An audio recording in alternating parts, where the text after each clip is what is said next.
भूतिया ढाबा। एक दिन बच्चों ने पिकनिक जाने की बात कही।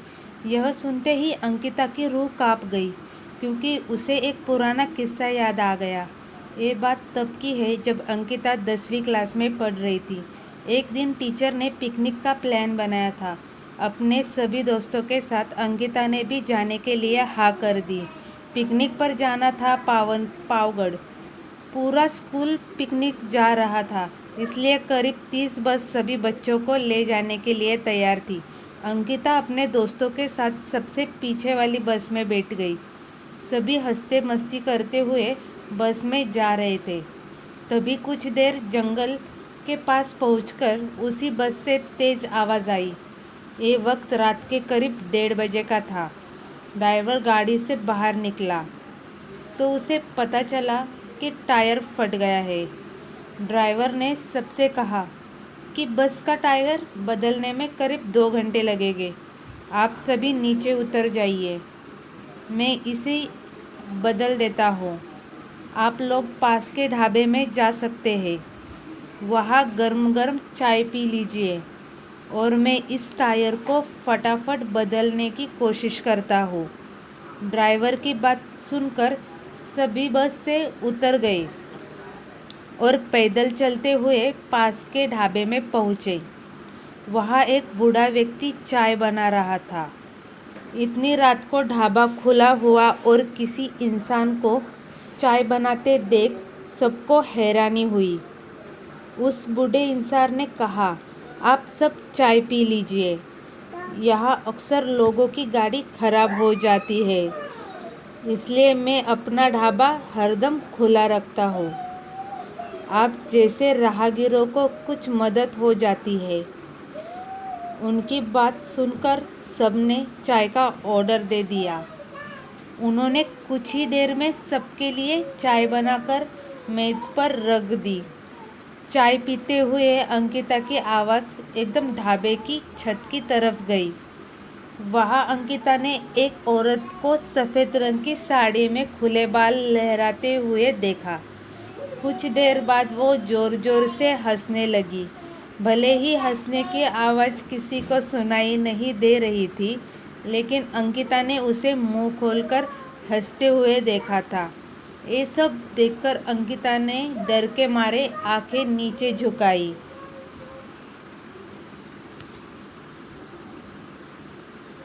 कांपते हुए किसी तरह से अंकिता ने चाय दोबारा पीना शुरू ही किया था कि उसी वक्त जोर जोर से किसी के चिल्लाने की आवाज़ जंगल की ओर आई। ढाबे में बैठे हुए सभी बच्चे और टीचर उस आवाज़ को सुनकर डर गए। सबको डरा हुआ देखकर उस बूढ़े इंसान ने कहा कि तुम देखकर आता हो, क्या हुआ है? आप लोग यहीं बैठे रहो। इतना कहकर वो आवाज़ की तरह बढ़ गया।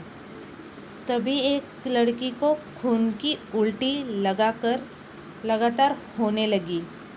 उसको देखकर सबकी हालत और ख़राब हो गई।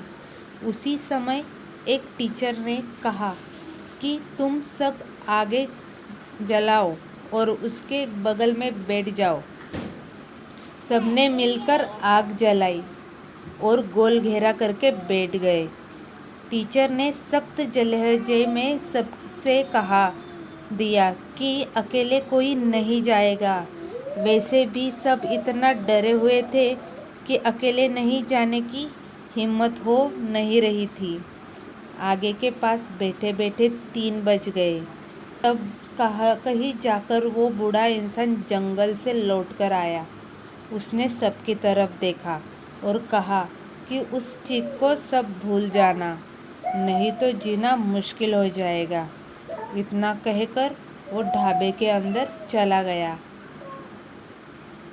तभी ड्राइवर भी टायर बदलकर बस लेकर ढाबे के पास पहुंचा। सभी लोग भगवान का नाम लेते हुए उस बस में बैठ गए। टीचर ने बस में बैठते ही सबको कहा कि कोई एक दूसरे से बात नहीं करेगा, सीधे सब सो जाओ। टीचर की बात मानकर सब चुपचाप बस में ही सो गए।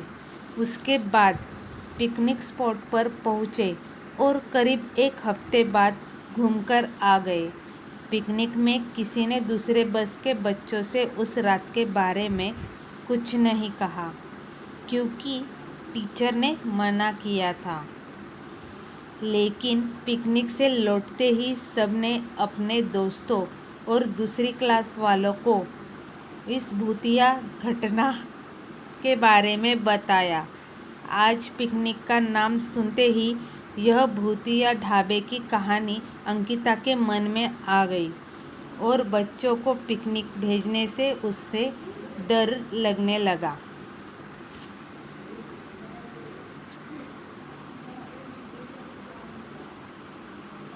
कहानी से सीख: बीती घटनाओं को भूल जाना ही अच्छा है, नहीं तो जीवन भर वो घटना डराती रहती है।